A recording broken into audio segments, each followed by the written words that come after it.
റമളാൻ മാസത്തിലെ 1000 മാസങ്ങളെക്കാൾ ശ്രേഷ്ഠമായ ലൈലത്തുൽ ഖദർ, ആ ദിവസത്തിൽ ഞാൻ എന്താ പറയേണ്ടത് റസൂലേ?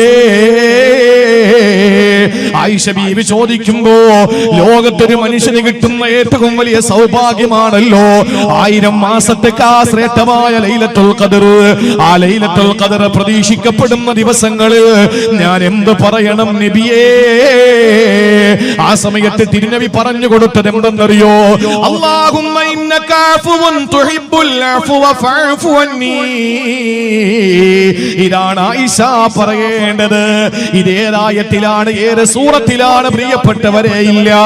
ഇങ്ങനെ നോക്കിയാൽ പ്രിയമുള്ളവരെ, അല്ലാഹുവുമായി ബന്ധപ്പെട്ട ഒരേ ഒരു ഇബാദത്തിന്റെ വിഷയത്തിൽ ചെല്ലേണ്ട പ്രാർത്ഥനകളെ പറ്റി ഖുർആനിലില്ല. നിസ്കാരത്തിന്റെ ഒരു കർമ്മങ്ങളെ പറ്റിയും നിസ്കാരത്തിന്റെ ഒരു ദിക്റിനെ പറ്റിയും ഖുർആനിലില്ല. പക്ഷെ നിങ്ങളോട് ഞാൻ പറയട്ടെ, ഒരു സത്യവിശ്വാസിയോട് എങ്ങനെയാണ് ഒരു മനുഷ്യന്റെ പ്രാർത്ഥനയെന്ന് ഖുർആനിൽ അല്ലാഹു പറഞ്ഞിട്ടുണ്ട്. നമ്മൾ എങ്ങനെയാണ് നമ്മുടെ മുൻഗാമികൾക്ക് വേണ്ടി ദുആരക്കേണ്ടത്? ഇന്നത്തെ സൂര്യൻ അസ്തമിച്ചല്ലോ, നാളത്തെ പ്രഭാത പൊട്ടിവിടരുമ്പോ പാണക്കാട് സയ്യിദ് ഹൈദർ അലി ശിഹാബ് തങ്ങളുടെ ആണ്ട് ദിനമാണല്ലോ. ആ മനുഷ്യന് വേണ്ടി എങ്ങനെയാണ് ദുആ ചെയ്യേണ്ടത്? പൂക്കോയ തങ്ങൾക്ക് വേണ്ടി എങ്ങനെയാണ് ദുആ ചെയ്യേണ്ടത്? ശംസുൽ ഉലമയ്ക്ക് വേണ്ടി എങ്ങനെയാണ് ദുആ ചെയ്യേണ്ടത്? ആനക്കര കോയക്കുട്ടി ഉസ്താദിന് വേണ്ടി എങ്ങനെയാ ദുആ ചെയ്യേണ്ടത്? എങ്ങനെയാണ് ചെറുശ്ശേരി സൈനുദ്ദീൻ ഉസ്താദിന് വേണ്ടി ദുആരക്കേണ്ടത്? പ്രിയപ്പെട്ടവരെ, വിശുദ്ധ ഖുർആനിലുണ്ട്, വിശുദ്ധ ഖുർആനിലുണ്ട്. നിങ്ങളുടെ മരണപ്പെട്ടു പോയ വാപ്പ, നിങ്ങളുടെ മരണപ്പെട്ടു പോയ ഉമ്മ, നിങ്ങളുടെ മരണപ്പെട്ടു പോയ സഹോദരങ്ങള്, നിങ്ങളുടെ പ്രിയപ്പെട്ടവര് നിങ്ങളിൽ നിന്ന് മരിച്ചു പോയല്ലോ, അവർക്ക് എങ്ങനെ ദുആരക്കണമെന്ന് 6660 ചില്ലുവാനും ആയത്തുകളിൽ അല്ലാഹു തആല പറഞ്ഞില്ലേ? ഏത് സമയത്താ പടച്ചവനത് പറഞ്ഞത്? അവനുമായിട്ട് ഏറ്റവും കൂടുതൽ അടുക്കുന്ന അഖറബുമായ യകൂനുൽ അബ്ദു മിൻ റബ്ബിഹി വഹുവ സാജിദു. ഒരു മനുഷ്യൻ അല്ലാഹുവുമായിട്ട് ഏറ്റവും കൂടുതൽ അടുക്കുന്നത് സുജൂദിൽ വെച്ചാണല്ലോ. ആ സുജൂദിൽ എന്ത് ചൊല്ലണമെന്ന് ഖുർആനിലില്ല. എന്നാൽ അല്ലാഹുവിന്റെ ഖുർആൻ പറയുന്നു, ഇന്നലകളിലും മരണപ്പെട്ടു പോയ ഉസ്താദുമാർക്കുള്ള ദുആ എങ്ങനെയാ? റബ്ബന ഗഫിർ ലനാ വലിഇഖ്വാനിന الذين سبقونا بالإيمان ولا تجعل في قلوبنا غلا للذين آمنوا ربنا إنك رؤوف رحيم. പ്രിയപ്പെട്ടവരെ, ഖുർആനിലുണ്ട്, തന്റെ ചൂടും ചൂരുമേറ്റ് തന്നോടൊപ്പം രാത്രി പങ്കിടുന്ന മാറിടത്തിന്റെ സുഗന്ധമേറ്റ് വാങ്ങുന്ന, തന്റെ രാത്രികളെ ധന്യമാക്കി മാറ്റുന്ന പ്രിയപ്പെട്ട ഭാര്യ അല്ലെങ്കിൽ പ്രിയപ്പെട്ട ഭർത്താവ്, അവർക്ക് എങ്ങനെയാണ് ദുആ ചെയ്യേണ്ടതെന്ന് വിശുദ്ധ ഖുർആനിൽ അല്ലാഹു പറഞ്ഞല്ലോ. റബ്ബനാ ഹബ് ലനാ മിൻ അസ്വാജിനാ വദുരിയാതിനാ ഖുർറത അയ്യുൻ വജഅൽനാ ലിൽ മുത്തഖീന ഇമാമാ. എങ്ങനെയാണ് പ്രിയപ്പെട്ട സഹോദരങ്ങളെ അല്ലാഹുവിന്റെ വിശുദ്ധമായ ഖുർആൻ, അവനുമായി ബന്ധപ്പെട്ട ദിക്റുകളൊക്കെ ഖുർആനിൽ നിന്ന് പറയാതിരിക്കുമ്പോഴും പടപ്പുകളുമായി ബന്ധപ്പെട്ട സകല കാര്യങ്ങളും അല്ലാഹുവിന്റെ ഖുർആനിൽ അല്ലാഹു പരാമർശിച്ചില്ലേ? തന്റെ പ്രിയപ്പെട്ട പെറ്റുമ്മാക്ക് എങ്ങനെയാ ദുആരക്കേണ്ടത്? ജന്മം നൽകിയ വാപ്പക്ക് എങ്ങനെയാ ദുആരക്കേണ്ടത്? റബ്ബിർഹംഹുമാ കമാ റബ്ബയാനി സഗീറാ. പടച്ചവനെ, ചെറിയ പ്രായത്തിൽ എന്നെ കരുണയോടെ നോക്കിയ എന്റെ ഉമ്മാക്ക് വാപ്പാക്ക് നീ കരുണ ചൊരിയണം അല്ലാഹ്. ഇത് വിശുദ്ധ ഖുർആൻ പഠിപ്പിച്ച ദുആയല്ലേ? നോക്കിയ നിങ്ങൾ, എത്ര മഹത്വമാണ് മാനുഷിക ഗുണങ്ങൾ, മാനുഷിക പരിഗണന, മാനുഷിക ബന്ധങ്ങൾ ഖുർആൻ പഠിപ്പിക്കുന്നത്. നിങ്ങൾ ശ്രദ്ധിച്ചിരിക്കും. 11 മണിയാകുമ്പോ 11 കാലാകുമ്പോ പ്രസംഗം നിർത്തിയിട്ട് ഇൻഷാ അല്ലാഹ് മംബഉ സആദക്ക് വേണ്ടിയിട്ട് ഇൻഷാ അല്ലാഹ് എന്തെങ്കിലും നിങ്ങൾ തരുന്ന സാധനങ്ങൾ, തരുന്ന ആ ഒരു തുക, ഓഫർ ഇൻഷാ അല്ലാഹ് ഇവിടെ ബഹുമാനപ്പെട്ട തങ്ങൾ എഴുതിയെടുത്ത് നമുക്ക് നന്നായിട്ട് ദുആ ചെയ്ത് അതിനുശേഷം ഇൻഷാ അല്ലാഹ് ഇവിടെ പറഞ്ഞല്ലോ നേരത്തെ, മനോഹരമായ നമ്മുടെ മുൻഗാമികൾ അവരെ ഓർമ്മിപ്പിക്കുന്ന നിലയിലുള്ള, ഇന്നിപ്പോ എല്ലാം മാറിയല്ലോ, ഇന്നിപ്പോ എല്ലാം മാറി. ഇന്നിപ്പോ ഉറൂസുകൾ പോലും എന്തോ ഒരു ശുദ്ധ അസംബന്ധങ്ങളാ ഉറൂസിന് പോലും നടക്കുന്നത്. ഒറ്റ ഒരുത്തനെയും അത് ഏത് മഹല്ല് കമ്മിറ്റിയാണെങ്കിലും പോയി പണി നോക്കടാ, വീട്ടിലിരിക്കടാന്ന് പറയാൻ ഉലമാക്കൾക്ക് തന്റെ ഇടമുണ്ടാകണം. എന്താ കാര്യം എന്നറിയോ? മഹാന്മാരുടെ മക്കാമും ആ മക്കാമ് ഉറൂസ് എന്ന പേരിൽ കാട്ടിക്കൂട്ടുന്ന കുറെ കോപ്രായങ്ങളുണ്ട്. ഞാൻ മുജാഹിദ് ജമാഅത്തെ ഇസ്ലാമി ഒന്നുമല്ല, ഞാൻ 916 സുന്നി തന്നെയാണ്. പക്ഷേ ഇന്ന് ഉറൂസുകളുടെ പേരിൽ കാട്ടിക്കൂട്ടുന്ന കുറെ ഇസ്ലാമിക വിരുദ്ധമായ പ്രവർത്തനങ്ങൾ ഉണ്ടല്ലോ. ആനയെ കൊണ്ടുവന്ന് മുട്ടയെടുത്തിട്ട് മരത്തിന്റെ പൊത്തിലിരിക്കുന്ന പാമ്പിന് കൊടുക്കുന്ന പരിപാടി. തൃശ്ശൂർ ജില്ലയിൽ ഒരു ഉറൂസിന് അവിടെ കിടക്കുന്ന മഹാന് തിരിച്ചു വരാനുള്ള ഭാഗ്യം അല്ലാഹു തആല കൊടുത്താൽ, ഈസാ നബിയുടെ കാലഘട്ടത്തിൽ അങ്ങനെ ഉണ്ടായിരുന്നു. കൊമ്പി ഇതിനില്ല എന്ന് പറഞ്ഞാൽ മരിച്ചെടുക്കുന്ന ആള് ചാടി എണീക്കുമായിരുന്നു. ആ ഒരു ഭാഗ്യം ഈ കാലഘട്ടത്തിൽ എങ്ങാനും അല്ല കൊടുത്ത സകല മഖ്ബറകളിൽ നിന്നും മഹാന്മാർ എഴുന്നേറ്റ് അതിന്റെ കമ്മറ്റിക്കാരെ കഴുത്തിന് പിടിച്ചിട്ട് നാഭിക്ക് ചവിട്ടും. ഒരു സംശയമില്ലാത്ത കാര്യമാണ്. അള്ളാന്റെ റസൂലിന്റെയും അള്ളാന്റെ ഔലിയാക്കളുടെയും പേരിൽ തോന്നിയാസം പൈസ വേണമെങ്കിൽ വേറെ പണി നോക്കണം, വേറെ പണിക്ക് പോകണം. പൈസ ഉണ്ടാക്കാനാണെങ്കിൽ ഉറൂസ് വേണം, മഹാന്മാരെ ആദരിക്കണം. അവരൊക്കെ നമ്മളെ പോലത്തെ മനുഷ്യരല്ല, സർവ്വതും അള്ളാഹ്ക്ക് ത്യജിച്ചവരാണ്. ഉറൂസുകൾ നടക്കണം. പക്ഷെ ആ ഉറൂസിന്റെ പേരിൽ ഇപ്പോഴെനിക്ക് ഓർമ്മയുണ്ട്, ഞാൻ ഇവിടെ പ്രസംഗിച്ചുകൊണ്ടിരിക്കുക, വലിയ വായും തുറന്നു വെച്ചിട്ട് തൊട്ടപ്പുറത്ത് മരണക്കിണർ. ആർക്ക് വേണ്ടിയിട്ട്, ആരെ പ്രതിപ്പെടുത്താനാ? തൊട്ടപ്പുറത്ത് മരണക്കിണർ. ആ മരണക്കിണറിൽ പൈസ ഉണ്ടാക്കുന്നു. ഇവിടെ ഞാൻ നിന്ന് മതം പറയുന്നു. അപ്പുറത്ത് ദുനിയാവിന്റെ കച്ചവടം. പൈസ എന്താ ഇരിക്കുന്ന നിങ്ങളെ? ഞാൻ കൊണ്ടുവന്ന പിന്നെ തങ്ങൾ എന്തായാലും എടുത്ത് തിരിച്ചിടണ്ട, അങ്ങോട്ടോളി കൊണ്ടുവരും. തങ്ങൾ തന്നെ ഉദ്ഘാടനം ചെയ്യട്ടെ. അൽഹംദുലില്ലാ. ഈ ബക്കറ്റുകളെ തങ്ങൾ പോക്കറ്റിൽ നിന്ന് എടുത്തിട്ട, അത് വലിയൊരു തുകയാണ് എടുത്തത്. അപ്പൊ നിങ്ങളും ചെറുതാക്കി കളയരുത് ഇൻഷാ അല്ലാഹ്. ഇപ്പൊ നിലവിലുള്ള നോട്ട് 12 മണിയായില്ലേ, എപ്പോഴാ നോട്ടിന്റെ നിരോധനം പറഞ്ഞെന്ന് പറയാൻ പറ്റൂല. ഇതുവരെ ഉണ്ടായിട്ടില്ലെന്നാ തോന്നുന്നത്. അപ്പൊ ഏതായാലും ഉള്ളതിൽ ഏറ്റവും നോട്ട് ഇഷാവരെ നിങ്ങൾ കണ്ടത് ഏറ്റവും വലിയ നോട്ട് എടുത്തിട്ടോളി. ബിസ്മില്ലാഹിർ റഹ്മാനിർ റഹീം. അല്ലാഹു ബർക്കത്ത് ചെയ്യട്ടെ. അല്ലാഹു നമ്മുടെ സ്വതക്ക സ്വീകരിക്കട്ടെ. അല്ലാഹു ജാരിയായി സ്വതക്കയിൽ പെടുത്തട്ടെ. നമ്മുടെ ആഗ്രഹങ്ങളൊക്കെ അല്ലാഹു സാധിപ്പിച്ചു തരട്ടെ. ശ്രദ്ധിച്ചോളി, ബക്കറ്റ് അതിന്റെ വഴിക്ക് നടക്കും ഇൻഷാ അല്ലാഹ്. നിങ്ങൾ ഇങ്ങോട്ട് ശ്രദ്ധിച്ചോളി. എന്റെ പ്രിയപ്പെട്ട സഹോദരങ്ങളെ, അള്ളാഹുവിന്റെ വിശുദ്ധ ഖുർആൻ ഇതൊക്കെ നമ്മളെ പഠിപ്പിച്ചതല്ലേ? ഇതെല്ലാം പഠിപ്പിച്ചതല്ലേ? ഞാൻ പറഞ്ഞു വന്നത് ഉറൂസുകൾ, അത് പോട്ടെ, അതിന്റെ വഴിക്ക് നമുക്കങ്ങ് വിടാം. ഞാൻ പറയുന്നത്, പ്രിയപ്പെട്ടവരെ, മനുഷ്യരുമായി ബന്ധപ്പെട്ട വിഷയങ്ങളിൽ അല്ലാഹു റബ്ബുൽ ഇസ്സത്തിന്റെ ഇടപെടൽ എങ്ങനെയാണെന്നറിയോ? ഞാൻ പറഞ്ഞത് ഒരു ഉദാഹരണം മാത്രം. നിങ്ങൾ ഒന്ന് ശ്രദ്ധിച്ചേ. കടമകളും കടപ്പാടുകളും പൂർത്തീകരിക്കാതെ ഒരാൾക്കും രക്ഷപ്പെടാൻ കഴിയുമെന്ന് വിചാരിക്കണ്ട. അള്ളാഹുമായിട്ട് ബന്ധപ്പെട്ടതിൽ എന്തെങ്കിലും വീഴ്ച ഉണ്ടെങ്കിൽ അവൻ പൊറുക്കും. നമ്മുടെ റബ്ബല്ലേ, കരുണാമയനായ കാരുണ്യവാനായ പടച്ചോൻ പൊറുക്കാതിരിക്കോ നമ്മളോട്? പക്ഷേ ആ പടച്ചവൻ പഠിപ്പിച്ച പടപ്പുകളോടുള്ള കടമകളിൽ വീഴ്ച വരുത്തുന്നവനെ ഒരിക്കലും അല്ല വിടില്ല. നിസ്കാരം എത്ര റക്അത്താണെന്ന് ഖുർആനിലുണ്ടോ? ഉണ്ടോ? നിസ്കാരം എത്ര വഖ്താണെന്നത് പോലും പ്രിയപ്പെട്ട സഹോദരങ്ങളെ ഉലമാക്കൾ ഇജ്തിഹാദ് ചെയ്ത് പറഞ്ഞതിനപ്പുറത്ത് വിശുദ്ധമായ നമസ്കാരം എന്ന കർമ്മമുണ്ടല്ലോ.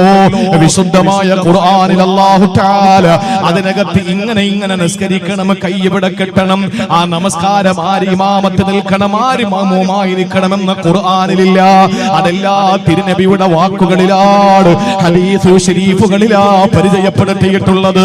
നോമ്പ് പിടിക്കുന്നതിനെ പറ്റിയിട്ട്, നോമ്പ് ഇന്നത് മുറിച്ചാൽ ഇന്നത് കഴിച്ചാൽ നോമ്പ് മുറിഞ്ഞു പോകും, ഇന്നത് പറഞ്ഞാൽ നോമ്പിന്റെ പ്രതിഫലം നഷ്ടപ്പെടുമെന്ന് പറയുന്നത് ഖുർആനിന്റെ ആയത്തുകളല്ല, അതെല്ലാം ഹദീസുകളിൽ നിന്ന് വ്യക്തമാണല്ലോ.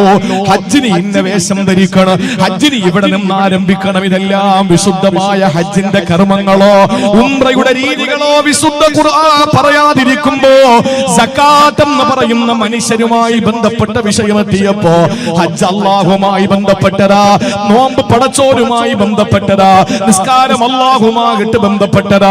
അവിടെയെല്ലാം അല്ലാഹു തആല പറയുന്നതിൽ ലിമിറ്റ്സ് വെച്ചപ്പോൾ അല്ലാഹു സകാത്ത് എന്ന പടപ്പുകളുമായി ബന്ധപ്പെട്ട വിഷയം വന്നില്ലേ?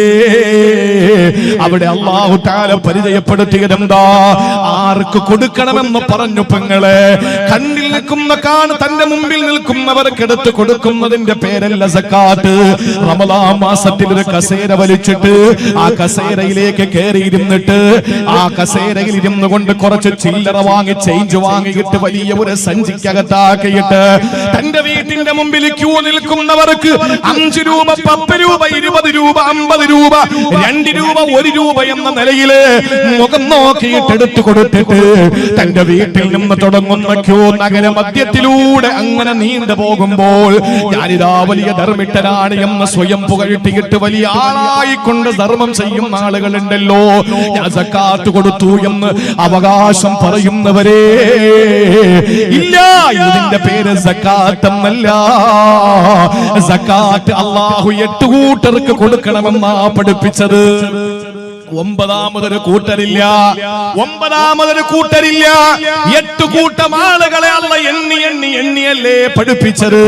നിസ്കാരത്തിന്റെ റക്അത്ത് അല്ല പറയാതിരുന്നപ്പോ ഹജ്ജ് ചെയ്യുന്നതിന്റെ അമലുകൾ ഏതാണ് ആദ്യം ചെയ്യേണ്ടത് ഏതാണ് പിന്നെ ചെയ്യേണ്ടതെന്ന് അല്ല പറയാതിരുന്നപ്പോൾ, സഹോദരങ്ങളെ നോമ്പ് പിടിക്കുമ്പോൾ ഏതെല്ലാം കഴിച്ചാൽ നോമ്പ് മുറിഞ്ഞു പോകുമെന്ന് പറയാതിരുന്നപ്പോ സക്കാത്തിന്റെ വിഷയം വന്നപ്പോ അല്ലാഹു തആല പറഞ്ഞതെന്താ? സൂറത്തു തൗബ, إنما الصدقات للفقراء والمساكين والعاملين عليها والمؤلفة قلوبهم وفي الرقاب والغارمين وفي سبيل الله وابن السبيل.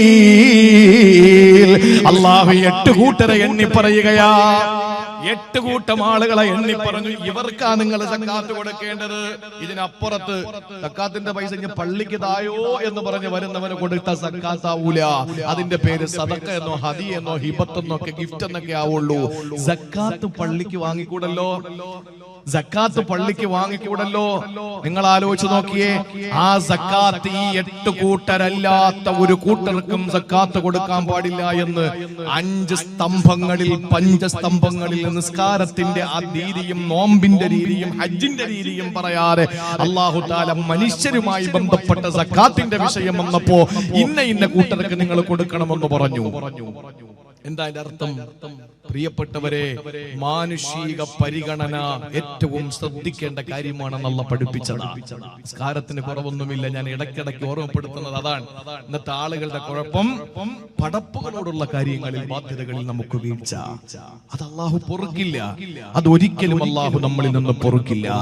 നോക്കൂ, നിങ്ങൾ മരണപ്പെട്ട് കഴിഞ്ഞാൽ, ഞാൻ ഈ സദസ്സിൽ വെച്ചെങ്ങാനും മരിച്ചുപോയാൽ എന്നെ കൊണ്ടുവയ്ക്കുന്ന ഖബറുണ്ടല്ലോ, അതിന്റെ പേര് ബർസഖ് എന്നാണ്. ബർസഖ് എന്ന് പറഞ്ഞ അർത്ഥം മറയെന്നാണ്.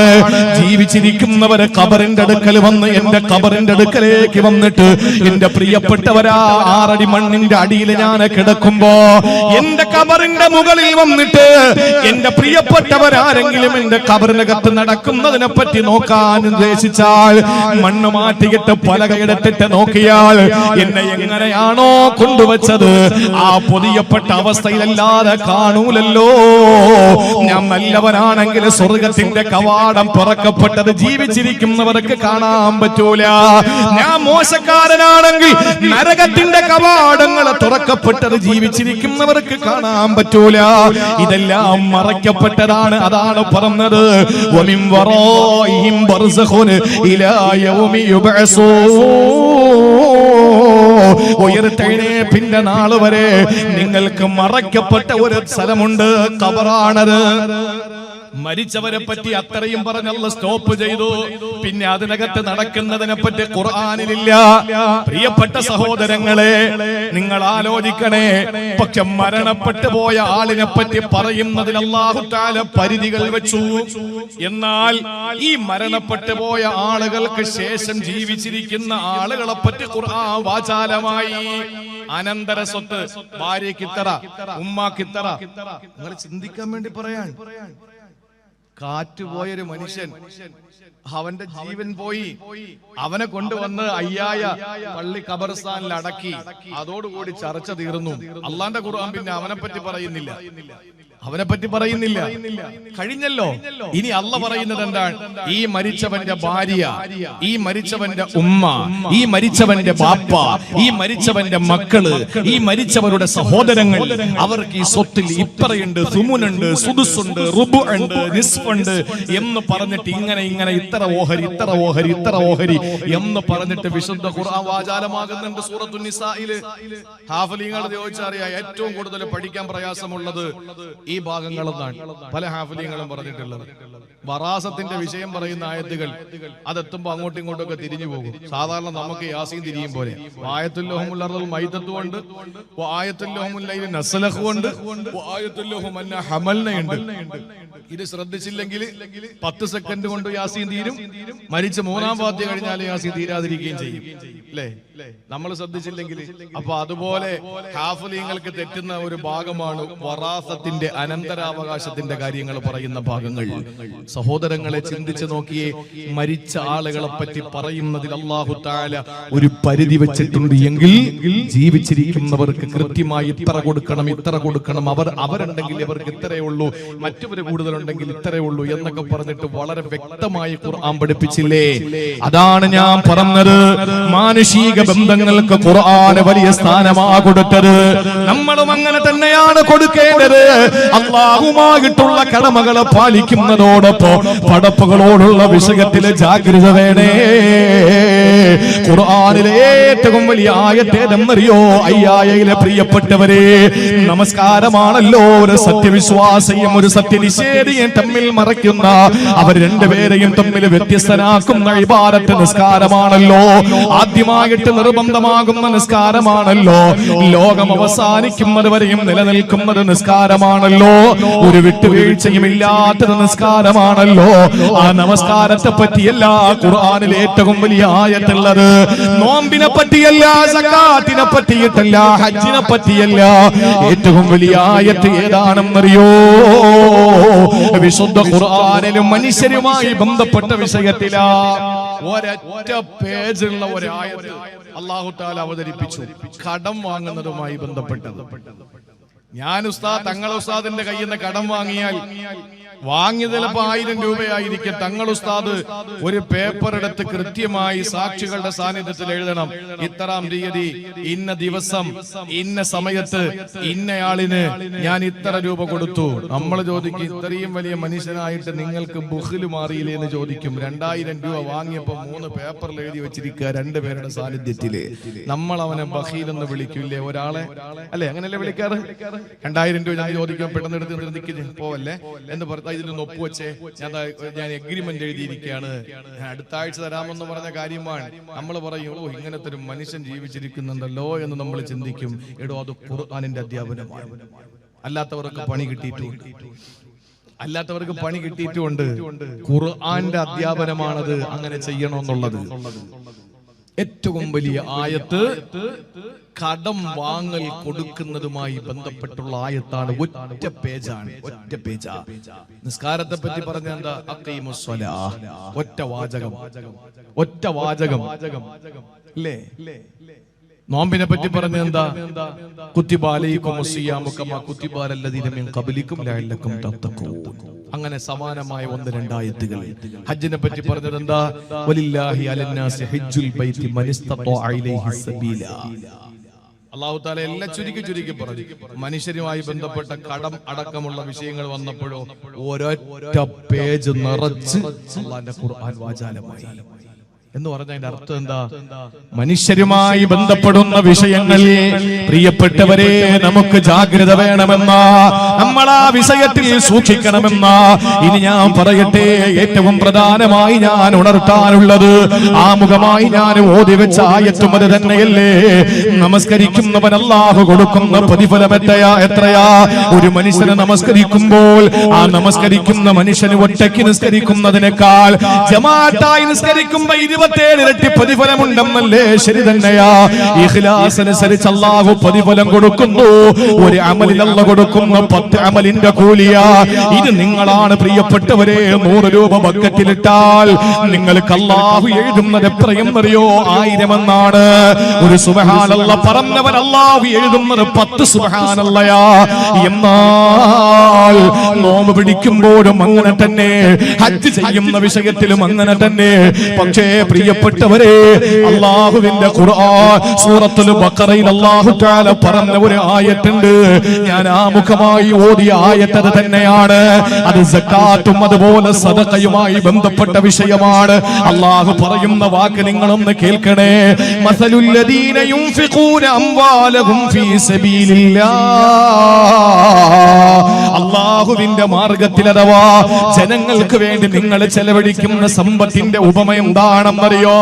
കമസലി ഹബ്ബത്തിൻ, കമസലി ഹബ്ബത്തിൻ, ഒരു ധാന്യമണി പോലെയാണ്, ഒരു ധാന്യമണി പോലെയാണ്. അമ്പത്തത്തെ സബഅ സനാബില, അത് മണ്ണിൽ കുഴിച്ചു വെച്ചപ്പോൾ 7 കതിരുകൾ പൊട്ടിച്ചു.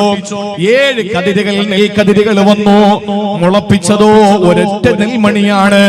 അത് കുഴിച്ചു വെച്ചിട്ട് വെള്ളമൊഴിച്ചപ്പോൾ സഹോദരങ്ങളെ 7 നെൽക്കതിരുകൾ അതിൽ നിന്ന് പൊട്ടി വരികയാ. എന്നിട്ട് അല്ലാഹു പറയുന്നു, ഫീ കുല്ലി സുംബുലത്തിൻ മിഅതു ഹബ്ബാ, ഓരോ കതിരുകളിലും 100 മണികളാണ് അല്ലാഹു കൊടുത്തത്. വെച്ചതെത്ര? ഉറക്കം വരുന്നുണ്ടോ? ഉറക്കം വരണോ? നിങ്ങളാണ് മിണ്ടായിരിക്കുന്നത്. ഉറക്കം വരുന്നില്ലല്ലോ. 1 മണി വെച്ചു, 1 നെൽമണി വെച്ചു. എന്നിട്ട് മണ്ണിട്ട് വെള്ളം ഒഴിച്ച് പരിപാലിച്ചു. അപ്പോഴേക്ക് അതിൽ വന്നതെന്താ? 7 കതിരുകൾ, 7 ശിഖരങ്ങൾ പൊട്ടി. പാടത്ത് നിങ്ങൾ നോക്കി അറിയാം, ഈ ഓരോ ശിഖരങ്ങളിൽ, ഓരോ കതിരുകളില് അല്ലാഹു തആല പറയുന്നു മിഅത്തു ഹബ്ബ, 100 നെന്മണികളെ അല്ലാഹു തആല കൊടുത്തു. അപ്പൊ എത്രയായി? അപ്പൊ എത്രയായി? എത്രയായി? 1 മണി വെച്ചു, നെൽമണി വെച്ചു. ആ നെൽമണി ഒരെണ്ണം വെച്ചപ്പോൾ അതിൽ 7 കതിരുകൾ പൊട്ടി. ആ 7 കതിരിലും ഓരോ കതിരിലും 100 നെൽമണികൾ വീതം. തിരുവനന്തപുരം ജില്ലയിലാണെങ്കിൽ 700 ആയി. മലപ്പുറത്ത് എങ്ങനെയാണെന്ന് വെച്ചാൽ എനിക്കറിയില്ല. 700 നെൽമണികളായി. 700 എണ്ണം വെച്ചതെത്ര? 1. കിട്ടിയതെത്ര? 700. ഇതാണ് സ്വതക്ക കൊടുക്കുന്നതിന്റെ പുണ്യം. ഇതാണ് സ്വതക്ക കൊടുക്കുന്നതിന്റെ പുണ്യം. ഈ വിവരണം നിസ്കാരത്തിന്റെ വിഷയത്തിൽ അല്ലാഹു പറഞ്ഞില്ല. ആരെങ്കിലും നിസ്കരിച്ചാൽ, 1 റക്അത്ത് നിസ്കരിച്ചാൽ അവന് 700 റക്അത്ത് നിസ്കരിച്ച കൂലിയാണെന്ന് ഖുർആനിലില്ല. 1 നോമ്പ് ഒഴിച്ചാൽ അവന് 700 നോമ്പ് ഒഴിച്ച കൂലിയാണെന്ന് ഖുർആനിലില്ല. 1 ഹജ്ജ് ചെയ്താൽ അവന് 700 ഹജ്ജിന്റെ കൂലിയാണെന്ന് ഖുർആനിലില്ല. പക്ഷെ അല്ലാഹു പറഞ്ഞത് ഇതൊക്കെ അവനുമായി ബന്ധപ്പെട്ട വിഷയങ്ങളാണ്. മനുഷ്യരുമായി ബന്ധപ്പെട്ട വിഷയം പറഞ്ഞപ്പോ, സക്കാത്തിന്റെ വിഷയം, സദഖയുടെ വിഷയം പറഞ്ഞപ്പോ അല്ലാഹു പറഞ്ഞു, ഒരു നെൽമണി വെക്കുന്നവനെ പോലെയാണ്. 7 കതിര് പൊട്ടി, ഓരോ കതിരിലും 100 നെൽമണി വീതം. 700, 700 പ്രതിഫലം അല്ലാഹു കൊടുക്കുന്നു. ഇത് മനുഷ്യരുമായി ബന്ധപ്പെട്ട വിഷയമായതുകൊണ്ടല്ല പറഞ്ഞതാ സഹോദരങ്ങളെ. അതുകൊണ്ട് നമ്മൾ ഏറ്റവും കൂടുതൽ സൂക്ഷിക്കേണ്ടത് അത് തന്നെയാണ്. ഏറ്റവും കൂടുതൽ സൂക്ഷിക്കേണ്ടത് അത് തന്നെയാണ്. അതുകൊണ്ടല്ലേ അല്ലാഹുവിന് വേണ്ടിയുള്ള നിസ്കാരത്തിന്റെ നിയമം എന്താണ്? അതിനു മുമ്പുള്ള വുളുവിന്റെ നിയമം എന്താണ്? വെള്ളം ഉപയോഗിക്കാൻ കഴിയാത്തൊരു മനുഷ്യന്റെ അവസ്ഥ, ഒരു വലിയ മുറിവ് കയ്യിൽ പറ്റി ഒരിക്കലും കഴുകാൻ പറ്റാത്ത അവസ്ഥയാണ്. വെള്ളം നനഞ്ഞു പോയാൽ ശരീരത്തിന്റെ അവയവത്തിന് കേടുപാടുകൾ സംഭവിക്കുമെന്ന് വിദഗ്ധനായ നിപുണനായ ഡോക്ടർ പറഞ്ഞാൽ അല്ലാഹുവിന്റെ നിയമം വന്നില്ലേ? ഫതയമ്മമൂ, നിങ്ങൾ വെള്ളം ഉപേക്ഷിച്ചിട്ട് നിങ്ങൾ മണ്ണെടുത്ത് തയമ്മം ചെയ്യുക. സഹോദരങ്ങളെ, നിസ്കാരത്തിന്റെ വിഷയം നിൽക്കാനേ കഴിയുന്നുള്ളൂ. ഇരിക്കാൻ പറ്റുന്നില്ലെങ്കിൽ നീ നിന്ന് നിസ്കരിച്ചോ. ഇനി നിൽക്കാൻ പറ്റും, പക്ഷേ നിൽക്കാൻ പറ്റുന്നില്ല, ഇരിക്കാനേ പറ്റോളെങ്കിൽ നീ ഇരുന്ന് നിസ്കരിച്ചോ. എല്ലാത്തിനും അല്ലാഹു തആല നിസ്കാരത്തിൽ ഇളവ് തന്നല്ലോ. 4 നേരത്തെ ഞാൻ പറഞ്ഞതുപോലെ 2 നിസ്കരിക്കാൻ ഖസറല്ല തന്നില്ലേ, ജംഅ അല്ലാഹു തന്നില്ലേ, എല്ലാ ആനുകൂല്യങ്ങളും അല്ലാഹു തന്നു. നോമ്പിന്റെ വിഷയം വരുമ്പോ നിനക്ക് ആരോഗ്യമുണ്ടെങ്കിൽ നോമ്പ് പിടിച്ചാ മതി. വിദഗ്ധനായ ഡോക്ടർ പറഞ്ഞു നിനക്ക് പട്ടിണി കിടക്കാൻ പാടില്ല, വെള്ളം കൃത്യമായി കുടിച്ചില്ലെങ്കിൽ നിനക്ക് അപകടമാണെന്ന് ഡോക്ടർ പറഞ്ഞാൽ ആ നോമ്പ് നിനക്ക് വിടാമല്ലോ. യാത്ര ചെയ്യുന്നവന് നോമ്പില്ലല്ലോ. അവിടെയും അല്ലാഹു നോമ്പിനവിടെ ആനുകൂല്യം കൊടുത്തു. എന്നാ സഹോദരങ്ങളെ, ഹജ്ജിന്റെ വിഷയം നിങ്ങൾ നോക്ക്. അവര് പോകാൻ യാത്ര ചെയ്യാറുള്ള എല്ലാ സൗകര്യങ്ങളും അവന് ഒത്തുവരുമ്പോഴാണ് ഹജ്ജ് നിർബന്ധമാകുന്നത്. അവന് യാത്രാ സൗകര്യം, അവന്റെ ആരോഗ്യം, അവന് സമ്പത്ത്, ഈ വിഷയങ്ങളെല്ലാം ഒരുമിച്ച് കൂടുമ്പോൾ അവന് ഹജ്ജ് നിർബന്ധമാവുകയാ. എന്നാ സക്കാത്തിന്റെ വിഷയത്തിന് നിങ്ങൾ നോക്ക്, വർഷം പൂർത്തിയാകുമ്പോഴാണ് സക്കാത്ത് കൊടുക്കേണ്ടത്. ഇതെല്ലാം വിശുദ്ധ ഖുർആൻ ആനുകൂല്യങ്ങൾ അല്ലാഹു ഒന്നൊന്നായി നമ്മുടെ ഇബാദത്തുകളിൽ തരുമ്പോൾ പ്രിയപ്പെട്ടവരെ, അല്ലാഹു തആല യാതൊരു ആനുകൂല്യം തരാത്തൊരു വിഷയം ഏതാണ്? അത് പടപ്പുകളുമായി ബന്ധപ്പെട്ട വിഷയമാണ്. അല്ലാഹുവേ, ഞാൻ അവനൊരു 10 മിനിറ്റ് പരദൂഷണം പറഞ്ഞോട്ടെ? അനുവാദമില്ല. ഞാൻ എന്തെങ്കിലും അവനെ പറ്റി പറഞ്ഞോട്ടെ? ചില ആളുകൾക്കുണ്ടല്ലോ, അതൊരു ഹോബിയാണ്, എന്തെങ്കിലും പറഞ്ഞോണ്ടിരിക്കണം. ഞാൻ അങ്ങനെ ആഗ്രഹമുള്ള ചില ആളുകൾ ഉണ്ടെങ്കിൽ, എന്നെ കേൾക്കുന്നവരിൽ ആരെങ്കിലും ഉണ്ടെങ്കിൽ, ഒരു ചെറിയ പൊടിക്കൈ പറഞ്ഞു തരാം. നമുക്ക് ആരെങ്കിലും എന്തെങ്കിലും പറയണമെന്ന് തോന്നിയാൽ നമ്മൾ എന്താ ചെയ്യേണ്ടതെന്നറിയോ? ചിലർക്ക് അങ്ങനെ ഉണ്ടല്ലോ, JCBയുടെ പല്ലുകൊണ്ട് ഈ മാന്തി കൊടുത്താലും നാക്കിന്റെ കടി മാറൂല. ആരെങ്കിലും എന്തെങ്കിലും പറഞ്ഞുകൊണ്ടിരിക്കണം, എന്തെങ്കിലുമൊക്കെ പറഞ്ഞുകൊണ്ടിരിക്കണം. അങ്ങനെയുള്ള ആളുകൾ ഉണ്ടെങ്കിൽ അവരോട് എനിക്ക് പറയാനുള്ളത്, അത് നിങ്ങൾക്ക് ചെയ്യാൻ പറ്റുന്ന ഏറ്റവും നല്ലൊരു കാര്യം അതെന്നറിയോ? ഒരിക്കൽ ഒരു മഹാൻ തന്റെ ജനങ്ങളോട് പറഞ്ഞു, ഞാൻ ആരെങ്കിലും എന്തെങ്കിലും പറയണമെന്ന് ആഗ്രഹിച്ചാൽ ഞാൻ ഉടൻ എന്റെ വാപ്പയെയും എന്റെ ഉമ്മയെയും പറ്റി ജനങ്ങളുടെ മുമ്പ് ചെന്ന് ഞാൻ പറയും. നാട്ടുകാരെ മുഴുവനും വിളിച്ചു നിർത്തിയിട്ട് എന്റെ വാപ്പ അങ്ങനാണ്, അയാളെ കണി കാണാൻ കൊള്ളൂല, അയാള് പ്രശ്നക്കാരനാണ്, എന്റെ ഉമ്മ അങ്ങനാണ്, എന്റെ ഭാര്യ ഇങ്ങനാണ്, എന്റെ മക്കൾ അങ്ങനാണ് എന്ന് സ്വന്തക്കാരെ പറ്റി ഞാൻ പറയും എന്നാ മഹാൻ പറഞ്ഞു. അപ്പൊ കൂടെ നിന്നവര് ചോദിച്ചു, അവരെന്ത് തെറ്റ് ചെയ്തിട്ടാ? അപ്പൊ എന്താ ഈ മഹാൻ പറഞ്ഞെന്നറിയോ? എടോ, നീ കേട്ടിട്ടില്ലേ അള്ളാന്റെ റസൂല് പറഞ്ഞത്, നമ്മൾ ആരെങ്കിലും പറ്റി എന്തെങ്കിലും പറഞ്ഞാൽ നമ്മുടെ അമലുകളെല്ലാം എടുത്ത് അള്ളാഹു അവർക്ക് കൊടുക്കും. അല്ലേ? നമ്മുടെ അമലുകളും സകലതും എടുത്ത് അള്ളാഹ് അവർക്ക് കൊടുക്കും. എന്നിട്ട് തീർന്നു, നമ്മുടെ അമലുകൾ തീർന്നു എന്ന പറഞ്ഞത് ഇനിയും ബാക്കി കിടക്കുകയാണ്. നീ എന്താ ചെയ്യാ? ആ പറയപ്പെട്ടവന്റെ സകല തിന്മകളും എടുത്ത് അള്ളാഹു നമ്മളെ തലയിൽ വെച്ച് തരും. ഇത് സഹീഹായ ഹദീസാണല്ലോ. അപ്പൊ ഈ മഹാൻ ചോദിക്കാൻ, ഞാൻ കഷ്ടപ്പെട്ട് എഴുന്നേറ്റ് തഹജ്ജുദ് നിസ്കരിച്ചിട്ടുണ്ട്, ഞാൻ ഓടി പിടച്ച് എന്റെ ജീവിത യാത്രകളിൽ ഒരു വഖത്ത് മുടങ്ങിയിട്ടില്ല, റവാത്തിബ് മുടക്കിയിട്ടില്ല, ഞാൻ ചൂടുള്ള ദിവസങ്ങളിൽ പോലും നോമ്പ് ഒഴിവാക്കിയിട്ടില്ല, ത്യാഗം ചെയ്ത് ഞാൻ ഹജ്ജും ഉംറയും ചെയ്തിട്ടുണ്ട്. ഇതെല്ലാം ഞാൻ എന്തിനു നാട്ടുകാർക്ക് കൊടുക്കണം? അത് കൊടുക്കുന്നെങ്കിൽ കിട്ടുന്നെങ്കിൽ എന്റെ വാപ്പാക്ക് തന്നെ ഇരിക്കട്ടെ. എന്റെ നിസ്കാരവും നോമ്പും ഒക്കെ ആർക്കിരിക്കണം? എന്റെ ഉമ്മാക്കിരിക്കട്ടെ. രക്ഷപ്പെടണമെങ്കിൽ അവര് രക്ഷപ്പെട്ടോട്ടെ, നാട്ടുകാരെന്തിനാ രക്ഷപ്പെടുന്നത്? കിട്ടുന്നെങ്കിൽ എന്റെ ഉമ്മച്ചിക്ക് ഇരിക്കട്ടെ, എന്റെ വാപ്പയ്ക്ക് ഇരിക്കട്ടെ.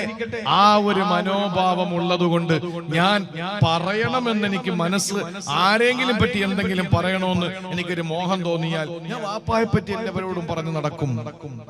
അതാണ് ഇതിനൊരു പരിഹാര മാർഗം. നമ്മള് ഒരാളെ പറ്റി ഒന്നും പറയണ്ട. അല്ലാഹു തആല ഒരു ആനുകൂല്യവും നമുക്ക് ആ വിഷയത്തിൽ തന്നിട്ടില്ല. ഒരാളെ പറ്റി പറയാനുള്ള ആനുകൂല്യവും നമുക്ക് അല്ലാഹു തന്നിട്ടില്ല.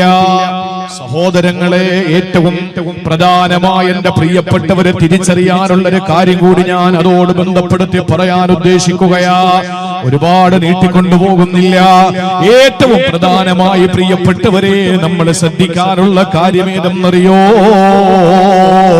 അല്ലാഹുവിന്റെ മുന്നിൽ സുജൂദിൽ കിടക്കുന്ന ആ നമസ്കാരത്തെ പറ്റി അല്ലാഹു തആല പറഞ്ഞിട്ട്, നമസ്കാരത്തിൽ അലംഭാവം കാണിക്കുന്നവന് നരകമാണെന്ന് ഖുർആൻ പറഞ്ഞല്ലോ. എങ്ങനെയാണ് അല്ലാഹു പറഞ്ഞത്? സമയത്ത് നിസ്കാരമില്ലാത്തവന് അല്ലാഹു കൊടുക്കുന്ന നരകം തന്നെയാണ്. നിസ്കാരത്തിൽ അലംഭാവമുള്ളവന് അല്ലാഹു കൊടുക്കുന്ന നരകം തന്നെയാ. ഫവൈലുൽ ലിൽ മുസല്ലീൻ അല്ലദീന ഹും അൻ സലാത്തിഹിം സാഹൂൻ. നമസ്കാരത്തിൽ യാതൊരു സൂക്ഷ്മതയും ഇല്ലാത്തവൻ അല്ലാഹു കൊടുക്കുന്നത് നരകമാ. അതും വൈൽ എന്ന് പറയുന്ന നരകമാണ്. എന്താണ് വൈൽ എന്ന നരകത്തിന്റെ പ്രത്യേകത അറിയോ? ഓരോ നരകത്തിനും അല്ലാഹു തആല പ്രത്യേകം പദവികൾ കൊടുത്തിട്ടുണ്ട്. വൈലെന്ന് പറയുന്ന നരകത്തിന്റെ പ്രത്യേകത എന്താ? ഈ വൈലെന്ന് പറയുന്ന നരകത്തിന്റെ പ്രത്യേകത, ആ സ്ഥലം പോലും അള്ളാഹുവിനോട് ദിവസവും കാവൽ തേടുകയാണ്. ആ സ്ഥലം അള്ളാഹുവിനോട് കാവൽ തേടുന്നു. റബ്ബേ, ചൂട് താങ്ങാ പറ്റുന്നില്ല, അതിന്റെ വല്ലാത്ത വേദന എനിക്കുണ്ട് എന്ന് ആ നരകമെന്ന ആ വൈലെന്ന് പറയുന്ന പ്രദേശം തന്നെ അള്ളാഹുവിനോട് പരാതി പറയുന്ന, പടച്ചവനോട് കേണപേക്ഷിക്കുന്ന അവസ്ഥയാണത്രേ. അത്രയും കഠിനമായ കഠോരമായ ചൂടാണ്, അത്രയും വലിയ നാശമായ ആ വൈലെന്ന് പറയുന്ന നരകമുണ്ടല്ലോ. അതാർക്കാണ് പെങ്ങളെ അല്ല കൊടുക്കുന്നതെന്നറിയോ? അലംഭാവത്തോടെ നിസ്കാരം നിർവഹിക്കുന്നവര്, നിസ്കാരത്തിൽ മടിയുള്ളവര്, നമസ്കാരത്തിൽ ശ്രദ്ധയില്ലാത്തവര്, അള്ളാഹു പറഞ്ഞ നമസ്കാരത്തിന്റെ സമയത്തിൽ നിന്ന് മാറിയിട്ടതിനെ ഒഴിവാക്കുന്നവര്, അവന് നരകമാണെന്ന് പറഞ്ഞിട്ടല്ല നിർത്തുന്നില്ല.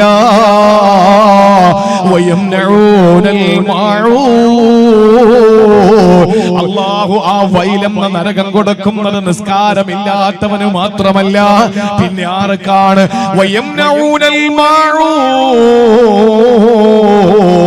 അല്ല പറയുന്നു, പരോപകാര സാധനങ്ങൾ കൊടുക്കാത്തവർക്ക്.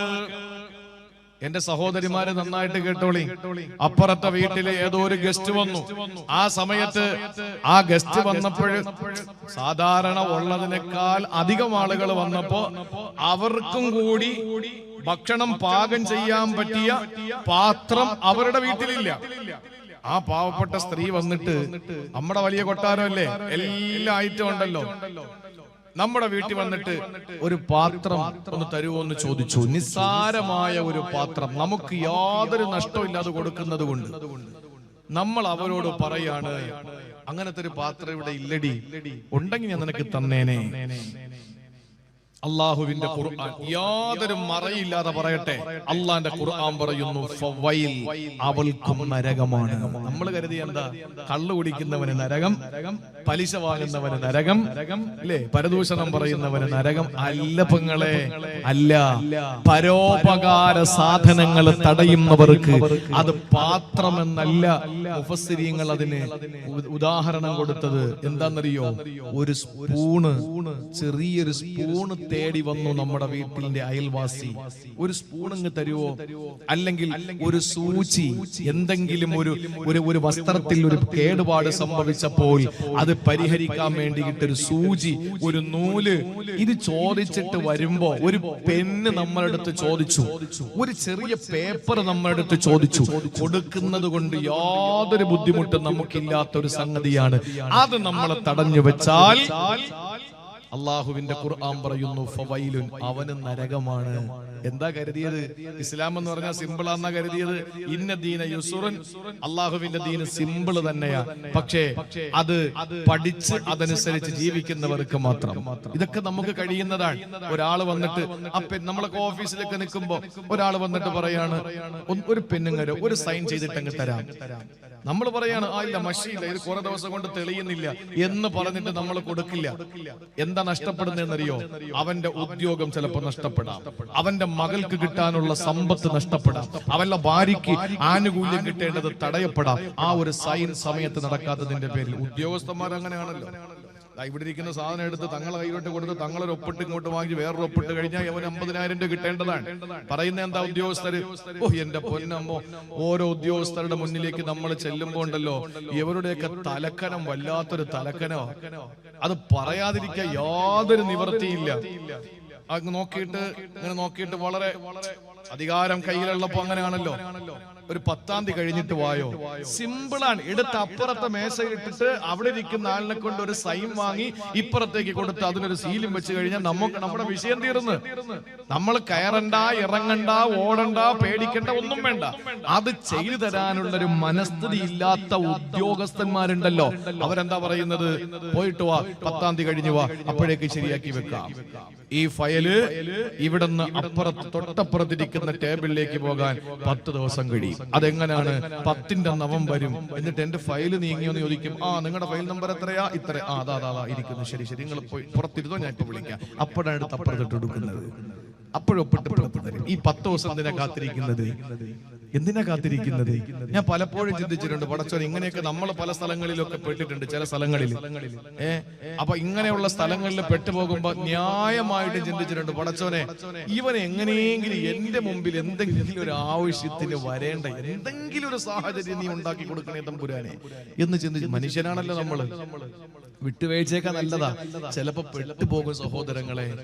ചില സമയത്ത് അങ്ങനെയാണ്, ഒരു അക്ഷരം അതാ വായി നോക്കി ഇരുന്നിട്ട് എന്തെങ്കിലുമൊക്കെ എഴുതി പിടിപ്പിക്കും, പിന്നെ അതിന്റെ പിന്നാലെ നടക്കേണ്ടത് മൊത്തം നമ്മളാ അതിന്റെ പിന്നാലെ നടക്കേണ്ടത് നമ്മളാണ്. ആ നിലയില് പ്രിയപ്പെട്ട സഹോദരങ്ങളെ, ഒരാള് വന്നിട്ട് ഒരു ജസ്റ്റ് ആ പെന്നൊന്ന് തരുവോ എന്ന് ചോദിക്കുമ്പോ അതിനെ നിഷേധിക്കുന്നവൻ അള്ള കൊടുക്കുന്ന ഗിഫ്റ്റ് വൈൽ എന്ന് പറയുന്ന നരകമാണ്. അള്ളാഹു നമ്മളെ കാത്തുരക്ഷിക്കട്ടെ. ഉഹദിന്റെ രണാങ്കണത്തിലെ പ്രവാചകൻ സല്ലല്ലാഹു അലൈഹി വസല്ലമ തങ്ങൾ ഇങ്ങനെ നടക്കുകയാ. ആ സമയത്താണ് ഒരു സഹാബി, ആ സഹാബിയുടെ ശരീരത്താകമാനം മണലാണ്. അദ്ദേഹത്തിന്റെ ശരീരം അതാ കബന്ധമായി ശിരസ് ഉടലിൽ നിന്ന് വേർപെട്ട് കിടക്കുമ്പോൾ ഉഹദിന്റെ രണാങ്കണത്തിൽ വെട്ടേറ്റുകൊണ്ട് കിടക്കുന്ന സഹാബിയുടെ അടുത്തെത്തുമ്പോൾ കാരുണ്യത്തിന്റെ തിരുദൂതര് കരഞ്ഞു പോവുകയാണ്. കാര്യം എന്തെന്നറിയോ? അല്ലാഹുവിന്റെ ഹബീബ് സല്ലല്ലാഹു അലൈഹി വസല്ലമ തങ്ങൾക്ക് സങ്കടം വന്ന കാര്യം എന്തെന്നറിയോ? ഹബീബായ നബി തങ്ങൾ ആ സഹാബിയുടെ ഖമീസ് ഇങ്ങനെ ഉയർത്തി നോക്കുമ്പോൾ പട്ടിണി കിടന്ന പാവപ്പെട്ട സഹാബി യുദ്ധം ചെയ്യാൻ വേണ്ടിയിട്ട് വയറ്റത്തൊരു കല്ല് വെച്ച് കെട്ടിയിട്ടാണ് എഴുന്നേറ്റ് വന്നത്. പട്ടിണിയാണ്, പരിവട്ടമാണ്, ഒരു നേരത്തെ ഭക്ഷണം കഴിക്കാൻ വകയില്ല.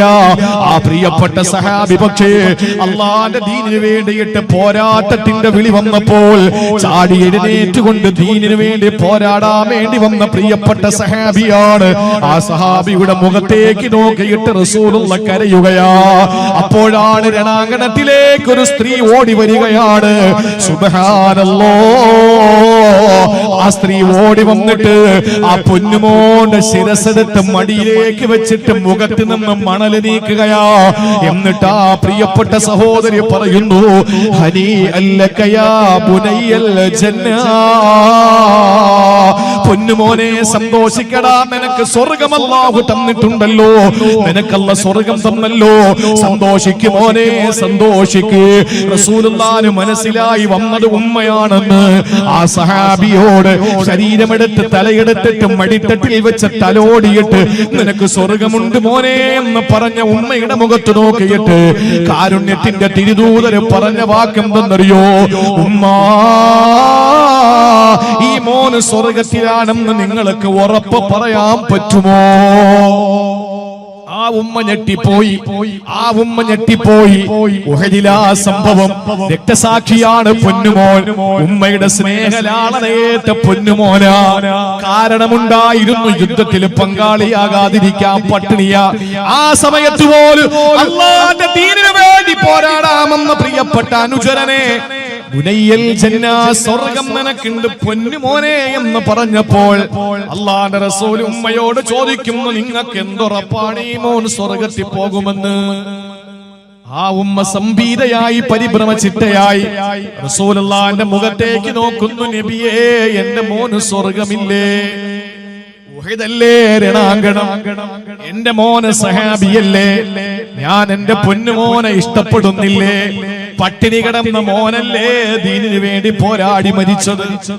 ആ സമയത്ത് റസൂലുള്ളാഹി തങ്ങൾ ചോദിച്ചൊരു ചോദ്യമുണ്ട്. ഈ മകൻ തനിക്ക് ബുദ്ധിമുട്ടില്ലാത്ത ഒരു സാധനം മറ്റൊരാൾക്ക് ഉപകാരത്തിന് വേണ്ടി കൊടുത്തിട്ടില്ല എന്ന് നിങ്ങൾക്ക് ഉറപ്പുണ്ടോ? അതാണ് ചോദ്യം. ഒരു നഷ്ടമില്ല എനിക്ക് യാതൊരു നഷ്ടമില്ല കൊടുക്കുന്നത് കൊണ്ട്. ഞാൻ മഴ പെയ്തപ്പോ ഒരു കൊടയും ചൂടിതാ പള്ളിയുടെ മുറ്റത്തേക്ക് ഇറങ്ങി. ഞാൻ വണ്ടിയിലേക്ക് പോവാൻ, ഇവിടെ മണിക്കൂറായി ഒരു സഹോദരൻ നിൽക്കാൻ. അദ്ദേഹത്തിന് എന്തോ അത്യാവശ്യമുണ്ട്, അദ്ദേഹത്തിന് മഴ നനഞ്ഞിട്ട് പോകാൻ പറ്റില്ല. ഞാൻ അദ്ദേഹത്തെ ആ കൊടയിൽ, ചൂടിയ കൊടയിൽ അദ്ദേഹത്തെ കൂടി ചേർത്ത് നിർത്തിയിട്ട് ഇവിടെ നിന്നൊരു 25-30 ചുവടങ്ങോട്ട് വെക്കുമ്പോ എന്റെ പ്രിയപ്പെട്ട സഹോദരങ്ങളെ, എനിക്ക് അല്ലാഹു തരുന്ന കൂലി എത്ര വലുതാ, എത്ര വലുതാ. ഞാൻ അദ്ദേഹത്തിന് അദ്ദേഹത്തിനെ കണ്ടിട്ട് കാണാം, അവിടെ നിൽക്കണം എന്ന് പറഞ്ഞിട്ട് ഞാൻ ഇങ്ങനെ പോയി കഴിഞ്ഞാൽ എന്റെ പ്രിയപ്പെട്ട സഹോദരങ്ങളെ, എനിക്ക് എങ്ങനെ സ്വർഗം കിട്ടും? രക്തസാക്ഷിയായിട്ട് ഉഹദിലെ ഉമ്മയുടെ പ്രേമഭാചനത്തിന് പട്ടിണി കിടന്നിട്ട് രണാങ്കണത്തിൽ വന്ന പൊന്നുമോനെ, അള്ളാന്റെ റസൂല് ആ ശരീരം കണ്ടിട്ട് കരഞ്ഞ ആ പ്രിയപ്പെട്ട സഹാബിവര്യന്റെ ജീവിതത്തിൽ ഇങ്ങനെ ഒരു അവസ്ഥ ഉണ്ടായിട്ടില്ല എന്ന് നിങ്ങൾക്ക് ഉറപ്പുണ്ടോ എന്ന് പറഞ്ഞ ആ സഹാബി അങ്ങനത്തെ ആളാണെന്നല്ല, ഇങ്ങനെയുള്ള സ്വഭാവമില്ലാത്തവർക്ക് സ്വർഗം സംശയിക്കേണ്ടിയിരിക്കുന്നു എന്ന് ലോകത്തിന് പഠിപ്പിച്ചു കൊടുക്കാൻ വേണ്ടി നബി സല്ലല്ലാഹു അലൈഹി വസല്ലം തങ്ങൾ നടത്തിയ ഒരു പ്രക്രിയ, ക്രിയാത്മക ഇടപെടൽ, അത്രേ ഉള്ളൂ. അല്ലാതെ ആ സഹാബി അങ്ങനത്തെ ആളായത് കൊണ്ടല്ല.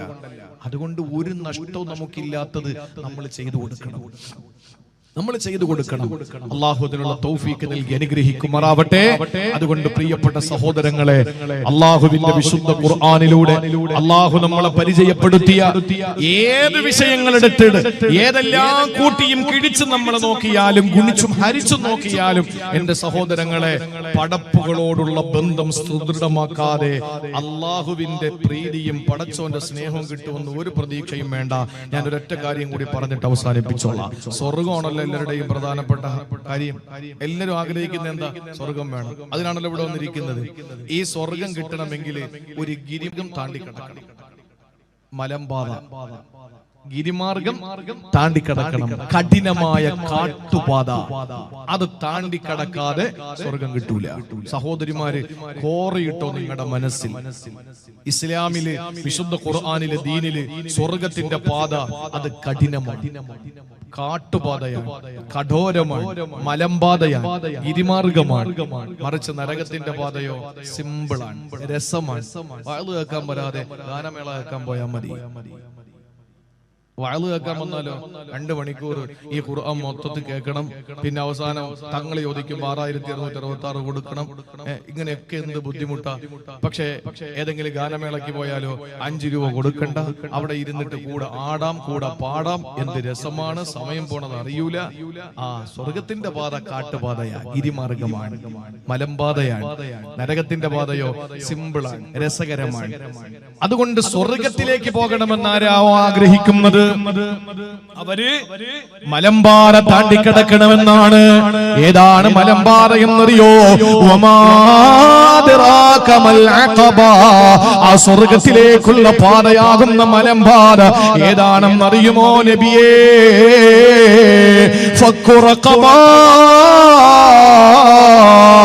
കഷ്ടപ്പെടുന്നവന്റെ കഷ്ടപ്പാട് മാറ്റിക്കൊടുക്കല, പീഡിപ്പിക്കപ്പെടുന്നവന്റെ പീഡനം മാറ്റാൻ സഹായിക്കല, തടവിൽ കഴിയുന്നവനെ തടവിൽ നിന്ന് മോചിപ്പിക്കല.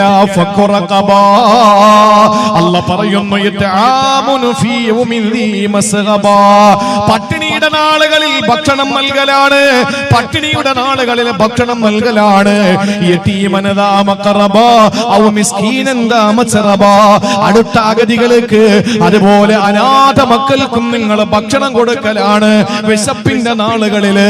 വീണ്ടും അല്ലാഹു പറയുകയാണ്, നിങ്ങൾ മുഅ്മിനാകണമെന്നല്ല, അത് പടച്ചവനോട് ബന്ധപ്പെട്ട കാര്യമാ. ഇവിടെ പറഞ്ഞത് മുഅ്മിനീങ്ങളായ ഒരു സമൂഹത്തോടൊപ്പം നിങ്ങൾ ചേർന്ന് നിൽക്കുക. അവിടെ സഹോദരങ്ങളെ, ജനങ്ങളുമായി ബന്ധപ്പെട്ട വിഷയമാണ്. ഈമാൻ വേണമെന്നല്ല, ഈമാനുള്ള ഒരു സമൂഹത്തോടൊപ്പം നിങ്ങൾ ചേർന്ന് നിൽക്കുക. എന്നിട്ട് അല്ലാഹു പറയുന്നു, വതവാസൗ ബിസ്സബ്രി വതവാസൗ ബിൽ മർഹമാ. കരുണയോടെ, കാരുണ്യത്തോടെ, ക്ഷമയോടെ, അവധാനതയോടെ എല്ലാവരുമായിട്ട് നിങ്ങൾ ചങ്ങാത്തം കാണിക്കുക. ഇതെല്ലാം നോക്കണേ, സ്വർഗത്തിന്റെ പാതയുടെ അടയാളങ്ങളാ, ഗിരിമാർഗം താണ്ടിക്കടക്കാനുള്ള കാര്യങ്ങളാ. സ്വർഗമെന്ന മാർഗത്തിൽ ലക്ഷ്യത്തിലേക്കുള്ള മാർഗങ്ങളാണ്. കഷ്ടപ്പെടുന്നവന്റെ കഷ്ടപ്പാട് മാറ്റല്, പ്രയാസപ്പെടുന്നവന്റെ പ്രയാസം മാറ്റല്, ഇല്ലാത്തവന് കഴിക്കാൻ കൊടുക്കല്, ഒരു സമൂഹത്തിന്റെ അംഗമായി മാറല്, പരസ്പരം സ്നേഹവും സന്തോഷവും വാത്സല്യവും പ്രകടിപ്പിക്കല്, ക്ഷമയോടെ എല്ലാവരുമായിട്ട് നേരിട്ട് കഴിയല്. ഇതെല്ലാം പടപ്പുകളുമായി ബന്ധപ്പെട്ട കാര്യമാ. ഈ പടപ്പുകളുമായി ബന്ധപ്പെട്ട കാര്യങ്ങളെക്കാണ് സ്വർഗത്തിന്റെ പാതയും അല്ലാഹു പരിചയപ്പെടുത്തിയത്. അതുകൊണ്ട് പ്രിയപ്പെട്ട ഉമ്മ, പ്രിയപ്പെട്ട സഹോദരങ്ങളെ, എന്നെ കേൾക്കുന്ന സഹോദരിമാരെ, അള്ളാന്റെ വിശുദ്ധമായ ദീൻ മുന്നോട്ട് വെക്കുന്നത് ഏറ്റവും വലിയ കാര്യം മാനവിക മൂല്യം മുറുകെ പിടിക്കലാ, മനുഷ്യരുമായി ബന്ധപ്പെട്ട കാര്യങ്ങളെ ചേർത്ത് നിർത്തലാ. അല്ലാതെ നമ്മൾ പടച്ചവനുമായിട്ട് ബന്ധപ്പെട്ട് മാത്രം കഴിയലല്ല. അള്ളാന്റെ റസൂല് പറഞ്ഞ രണ്ട് കാര്യങ്ങൾ അള്ളാനെ പറ്റിയും പടപ്പുകളെ പറ്റിയും പറഞ്ഞു. എന്താണെന്നറിയോ? ഹുസ്നുൽ ളന്നി മിൻ ഹുസ്നിൽ ഇബാദ. എപ്പോഴും പടച്ചവനെ പറ്റി നല്ല ധാരണ നമുക്കുണ്ടാകണം, അള്ളാനെ പറ്റി നല്ല ധാരണ നമുക്കുണ്ടാകണം. രോഗം തരുന്നതല്ല, സങ്കടം തരുന്നതല്ല, വിഷമം തരുന്നതല്ല, ദാരിദ്ര്യം തരുന്നതല്ല. എന്നെ മാത്രം എന്തിനല്ല ഇങ്ങനെ ശിക്ഷിക്കുന്നു എന്ന് ചിന്തിക്കല്ലേ. അല്ലാഹു അവൻ ഇഷ്ടപ്പെടുന്നവർക്ക് പരീക്ഷണം കൊടുക്കും. മിൻ ഹുസ്നിൽ ഹുസ്നുൽ മിൻ ഹുസ്നിൽ ഇബാദ. അല്ലാഹുവിനെ പറ്റി നല്ല ധാരണ നമുക്കുണ്ടാകണം, നല്ല ധാരണ വേണം. എപ്പോഴും പടച്ചോനെ പറ്റിയിട്ട് ബാബരി മസ്ജിദ് പോയി, ഗ്യാൻ ബാബി മസ്ജിദിൽ അങ്ങനെ പൂജ നടക്കുന്നു. പ്രിയപ്പെട്ടവരെ, മഅൂനത്തുൽ ഇസ്ലാം എന്ന് പറയുന്ന പൊന്നാനിക്ക് വേണ്ടി അവകാശം പറയുന്നു. ഇതെല്ലാം നടക്കുമ്പോ അല്ലാഹുവേ ഞങ്ങൾ എന്തെല്ലാം ചെയ്തു, എന്നിട്ട് നീ ഞങ്ങളുടെ പള്ളികള് എന്തിനാ നീ മറ്റുള്ളവർക്ക് പൊളിച്ചിട്ട് അവർക്ക് വേണ്ടിയിട്ടുള്ള ഹിന്ദുത്വവാദികളുടെ ശാഖ കെട്ടാൻ കൊടുക്കുന്നത്? അല്ലാഹുവേ എന്താ നീ ഇങ്ങനെ കാണിക്കുന്നത്? അങ്ങനെ ഒരു ചിന്ത വേണ്ട. എന്റെ റബ്ബിന്റെ പരീക്ഷണം ഹുസ്നുൽ ളന്നി മിൻ ഹുസ്നിൽ ഇബാദ. ഇതേ വാക്കല്ലേ അടിമകളുടെ വിഷയത്തിൽ അല്ലാഹുവിന്റെ റസൂല് പറഞ്ഞത്? ലന്നൂ ബിൽ മുഅ്മിനീന ഖൈറാ. എല്ലാവരെ പറ്റിയും നല്ലത് ഭാവിക്കുക, അല്ലാഹുവിനെ പറ്റിയും നല്ലത്, ജനങ്ങളെ പറ്റിയും നല്ലത്, നല്ല ചിന്ത. ആ ചിന്തയിലാകണം നമ്മുടെ ജീവിതം ഉൾക്കേണ്ടത്. അല്ലാഹു അതിനുള്ള തൗഫീഖ് നമുക്ക് തരട്ടെ. അല്ലാഹു നമുക്കതിനുള്ള തൗഫീഖ് നൽകി അനുഗ്രഹിക്കുമാറാവട്ടെ.